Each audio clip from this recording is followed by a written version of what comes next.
ಎಲ್ರಿಗೂ ನಮಸ್ಕಾರ ಬಸ್ welcome back to Sagar stories top 5 cricketing updates ಗೆಲ್ಲರಿಗೂ ಸ್ವಾಗತ. ಮೊದಲನೇ ಅಪ್ಡೇಟ್ಗೆ ಹೋಗುವಂಥ ಸಮಯ. ಮೊದಲನೇ update India versus Bangladesh T20 ಜೊತೆಗೆ ODI ಸೀರೀಸ್ ಏನು ಬರಬೇಕಾಗಿತ್ತು ಆಗಸ್ಟ್ ಮತ್ತು ಸೆಪ್ಟೆಂಬರಲ್ಲಿ. ಸೊ ಇದು ಕಾಲ್ಡ್ ಆಫ್ ಆಗುತ್ತೆ ಅಂತ ರಿಪೋರ್ಟ್ಸ್ಗಳೆಲ್ಲ ಮುಂಚೆ ಬಂದಿತ್ತು, ಬಟ್ ಇನ್ನೂ ಸಹ ಇದು ಪೆಂಡಿಂಗಲ್ಲಿದೆ. ಇಂಡಿಯನ್ ಗೌರ್ಮೆಂಟಿಂದ ಇದಕ್ಕೆ ಕ್ಲಿಯರೆನ್ಸ್ ಬರಬೇಕಂತೆ. ಬಾಂಗ್ಲಾದೇಶ್ಗೆ ಇಂಡಿಯಾ ಹೋಗೋದಕ್ಕೆ T20 ಸ್ಕ್ವಾಡು ODI ಸ್ಕ್ವಾಡ್ ಎರಡೂ ಹೋಗೋದಕ್ಕೆ ಕ್ಲಿಯರೆನ್ಸ್ ಬರಬೇಕಾಗಿದೆಯಂತೆ ಅಂತ BCCI ಕೂಡ ಹೇಳಿದೆ. ಜೊತೆಗೆ ಆ ಕಡೆಯಿಂದ ಬಾಂಗ್ಲಾದೇಶ್ ಕ್ರಿಕೆಟ್ ಬೋರ್ಡ್ ಪ್ರೆಸಿಡೆಂಟನ್ನು ಕೂಡ ಅದೇ ಥರನೇ ಹೇಳಿದರೆ. ಇಲ್ಲಿ BCCI ಗ್ರೀನ್ ಸಿಗ್ನಲ್ ಕೊಟ್ಟಿಲ್ಲ, ಯಾಕೆಂದರೆ ಅವರಿಗೆ ಅಲ್ಲಿ ಕ್ಲಿಯರೆನ್ಸ್ ಬರಬೇಕಾಗಿದೆ. ಅದಕ್ಕೋಸ್ಕರ ನಾವು ಕೂಡ ವೆಯ್ಟ್ ಮಾಡ್ತಾ ಇದ್ದೀವಿ. ಈ ಸೀರೀಸ್ ಆಗುತ್ತೋ ಆಗೋದಿಲ್ವೋ ಇನ್ನೂ ಸಹ ನಮಗೆ ಗೊತ್ತಿಲ್ಲ ಅನ್ನೋ ಥರನೇ ಹೇಳಿದ್ದಾರೆ. ಇನ್ ಕೇಸ್ ಏನಾದ್ರು ಈ ಟೈಮಲ್ಲಿ ಆಗೋಕ್ಕಾಗಿಲ್ಲ ಅಂತಂದರೆ, ಈ ಸೆಪ್ಟೆಂಬರ್ ಆಗಸ್ಟಲ್ಲಿ ಆಗೋಕ್ಕಾಗಿಲ್ಲ ಅಂತ ಅಂದರೆ ಇನ್ನೊಂದು ಲಾಬಿ ತೊಗೊಂಡ್ಬಿಟ್ಟು ಇನ್ನೊಂದು ವಿಂಡೋ ತೊಗೊಂಡ್ಬಿಟ್ಟು ನಾವು ಇದನ್ನು ನಡೆಸ್ಕೊಂಡು ಕೊಡ್ತೀವಿ ಅನ್ನೋ ಥರ ಹೇಳಿದ್ದಾರೆ. ಏನಕ್ಕೆ ಬೇಸಿಕಲಿ ಈ ಥರ ಪ್ರಾಬ್ಲಮ್ ಆಗಿದೆ ಅಂತಂದರೆ, ಇಂಡಿಯಾ ಪಾಕಿಸ್ತಾನದು ಕ್ಲಾಶ್ ಆಗಿತ್ತಲ್ಲ, ಸೊ ಅದರಿಂದನೇ ಈ ಗೊಂದಲ ಎಲ್ಲ ಆಗಿರೋದು. ಯಾಕೆಂದರೆ ಅವರು ತಲೆಕೆಟ್ಟು ನನ್ನ ಮಕ್ಕಳು ಗೊತ್ತಿರೋದೆ, ಬಾಂಗ್ಲಾದೇಶರು ಒಂದೊಂದು ಟೈಮ್ ಒಂದೊಂದು ಥರ ಆಡ್ತಾ ಇರ್ತಾರೆ, ಹೆಂಗೆ ಬೇಕೋ ಹಂಗೆ ಟರ್ನ್ ಆಗ್ತಾ ಇರ್ತಾರೆ. ಸೊ ಏನು ಬೇಕಾದ್ರೂ ಮಾಡ್ಬಿಡ್ಬೋದು ಅಂತ ಸ್ವಲ್ಪ ಭಯ ಅಷ್ಟೇ ಇಲ್ಲಿ, ಕಳ್ಸೋದ ಬೇಡವಾ ಅಂತ. ಸೊ ನೋಡೋಣ ಏನಾಗುತ್ತೆ ಅಂತ. ಗ್ರೀನ್ ಸಿಗ್ನಲ್ ಕೊಡ್ತಾರಾ ಇಂಡಿಯನ್ ಗೌರ್ಮೆಂಟ್ ಅಥವಾ ಕೊಡಲ್ವಾ ಅಂತ. ಅಪ್ಡೇಟ್ ಬಿಟ್ಟು IP de Villiers ಅವರು ಮಾತಾಡಿದ್ದಾರೆ ಜಸ್ಪ್ರೀತ್ ಬುಮ್ರಾ ಅವರ ಅವೈಲಬಿಲಿಟಿ ಬಗ್ಗೆ. ಸೆಕೆಂಡ್ ಮ್ಯಾಚ್ ಆಡಬೇಕಾ ಅಥವಾ ಎಲ್ಲ ಮ್ಯಾಚ್ನೂ ಆಡಬೇಕಾ ಅವರು ಅನ್ನೋ ಕ್ವೆಶನ್ ಇವಾಗ ಬಂದ್ಬಿಟ್ಟು ಕೂತ್ಕೊಂಡಿದೆ. ಎಲ್ಲ ಮ್ಯಾಚ್ನೂ ಆಡಲ್ಲ, 3 ಮ್ಯಾಚ್ ಮಾತ್ರ ಆಡ್ತೀವಿ ಅಂತಲೂ ಕೂಡ ಅವ್ರು ಹೇಳಿದ್ದಾರೆ. ಸೊ ಇಲ್ಲಿ ಹೆಂಗೆ ಮಾಡಬೇಕಾಗಿತ್ತು ಅಂತಂದರೆ, ಇಂಡಿಯಾ ಮೋಸ್ಟ್ ಇಂಪಾರ್ಟೆಂಟ್ ಮ್ಯಾಚ್ಗಳೆಲ್ಲ ಏನಿದ್ದಾವೆ ಅದನ್ನೆಲ್ಲ ಆಡಿಸ್ಬೇಕಂದ್ರೆ ಇವಾಗೆಲ್ಲ ಇಂಪಾರ್ಟೆಂಟ್ ಮ್ಯಾಚ್ಗಳೇ. ಸೊ ಇದೆಲ್ಲ ಆಡ್ಸೋದ್ರೆ ಇಟ್ಕೋಬೇಕಾಗಿತ್ತು.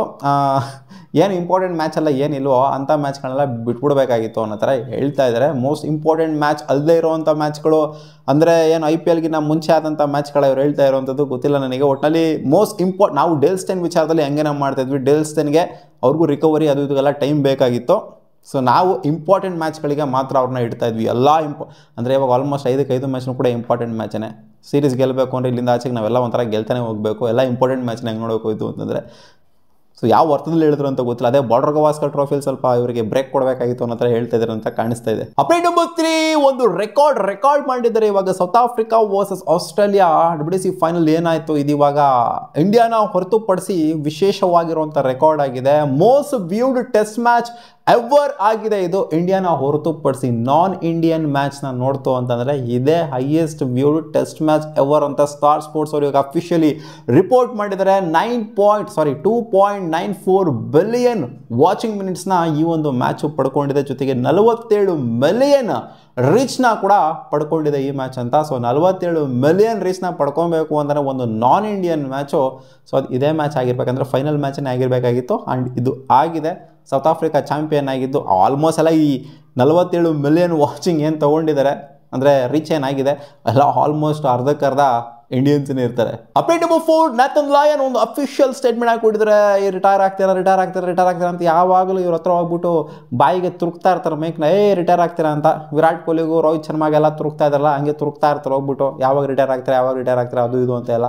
MS ಧೋನಿ ಇವಾಗಲೂ ಕೂಡ ಹಿಡಿತಾರೆ. ಸೊ ಅದೇ ರೀತಿ ಇವರು ಕೂಡ ಹಿಡಿತಾ ಇದ್ದಾರೆ. ಟೆಸ್ಟ್ ಫಾರ್ಮೆಟಿಂದ ಯಾವಾಗ ರಿಟೈರ್ ಆಗ್ತೀರಾ ಅಂತ ಅವ್ರು ಹೇಳ್ತಾ ಇದ್ದಾರೆ. ನಾನು ಇಂಡಿಯಾದಲ್ಲಿ ಸೀರೀಸ್ ಗೆಲ್ಲಬೇಕು ಗುರು, ಇಂಗ್ಲೆಂಡಲ್ಲಿ ಸೀರೀಸ್ ಗೆಲ್ಲಬೇಕು ಗುರು, ಅಲ್ಲಿವರೆಗೂ ನಾನು ರಿಟೈರ್ ಆಗಲ್ಲ. ಇನ್ನೂ ಒಂದು WBC ಫೈನಲ್ ಗೆಲ್ಲಬೇಕು ಗುರು, ನಾನು ಅಲ್ಲಿವರೆಗೂ ರಿಟೈರ್ ಆಗೋದಿಲ್ಲ. ಅದೆಲ್ಲ ಕನಸಿನ ಮಾತು, ನನ್ನ ತಲೆಯಲ್ಲಿ ಕೂರ್ಲಿದೆ ಇರ್ಬೋದು, ಬಟ್ ನಾನಂತೂ ರಿಟೈರ್ ಆಗಲ್ಲ ಅನ್ನೋ ಥರ ಹೇಳಿದ್ರು. ಆಡ್ತಿರೋದು ಒಂದು ಫಾರ್ಮೇಟ್, ಅದ್ರ ಬಾಯಿಗೂ ಮಣ್ಣಾಗಕ್ಕೆ ಗೊತ್ತಿರಲ್ಲ ಗುರು, ಮೈಕ್ ಇಟ್ಕೊಂಡು ನೀವು ಏನು ನಿಮ್ಮದು ಕೊಟ್ಲೆಗಳು ಅಂತ ಕೇಳಿದ್ದಾರೆ. ಪಾಪ ಅವ್ರಿಗೆ ಇನ್ನೂ ಆಡೋಕೆ ಆಸೆ ಇದೆ, ಇವ್ರಿಗೆ ಏನಕ್ಕೆ ಹೋಗ್ಬಿಟ್ಟು ಮೈಕ್ ಹಿಡಿತಾರೆ ಅಂತ ಗೊತ್ತಿಲ್ಲ. ಯಾವಾಗ ರಿಟೈರ್ ಆಗ್ತಾರೆ ಅಂತಂದರೆ ಪಾಪ ಅವ್ರಿಗೆ ತಲೆ ಕೆಡಲ್ವಾ. ಅಪ್ಡೇಟ್ ನಂಬರ್ 5, ಹ್ಯಾರಿ ಬ್ರೂಕ್ ಅವರು ಒಂದು ಸ್ಟೇಟ್ಮೆಂಟ್ ಹಾಕಿಕೊಟ್ಟಿದ್ದಾರೆ. ಹ್ಯಾರಿ ಬ್ರೂಕ್ ಅವರ ಪರ್ಫಾರ್ಮೆನ್ಸ್ ನೋಡ್ಬಿಟ್ಟು ಖುಷಿ ಪಡಲೇಬೇಕು. ಯಾಕಂದರೆ IPL ಆಡಲಿಲ್ಲ ಹ್ಯಾರಿ ಬ್ರೂಕು. ಯಾಕಂದರೆ ದೇಶದ ಕಮಿಟ್ಮೆಂಟ್ಗೋಸ್ಕರ ನಾನು IPL ಆಡ್ತಿಲ್ಲ ಅಂತ ಅವರು ಬಿಟ್ಬಿಟ್ಟು ಹೊರಟೋಗ್ಬಿಟ್ರು. ಆಕ್ಷನ್ಲಿ ಸೋಲ್ಡ್ ಆಗಿದ್ರು ಕೂಡ ಬಿಟ್ಬಿಟ್ಟು ಹೋಗಿದೆ ಅಂತ 2 ವರ್ಷ ಬ್ಯಾನ್ ಕೂಡ ಆಗಿದ್ದಾರೆ ಇವಾಗ IPLನಿಂದ. IPL ಬಗ್ಗೆ ಅವ್ರು ಹೇಳ್ತಾರೆ, ಇಂಥ ಒಂದು ಟೂರ್ನಮೆಂಟ್, ಇಂಥ ಒಂದು ಕಾಂಪಿಟೇಟಿವ್ ಟೂರ್ನಮೆಂಟು ಪ್ರಪಂಚದಲ್ಲಿ ಎಲ್ಲೂ ಇಲ್ಲ. ನಾನು IPL ಆಡೋದಕ್ಕೆ ಸಿಕ್ಕಾಪಟ್ಟೆ ಎಕ್ಸೈಟಿಂಗ್ಲಿ ವೆಯ್ಟ್ ಮಾಡ್ತಾ ಇದ್ದೀನಿ.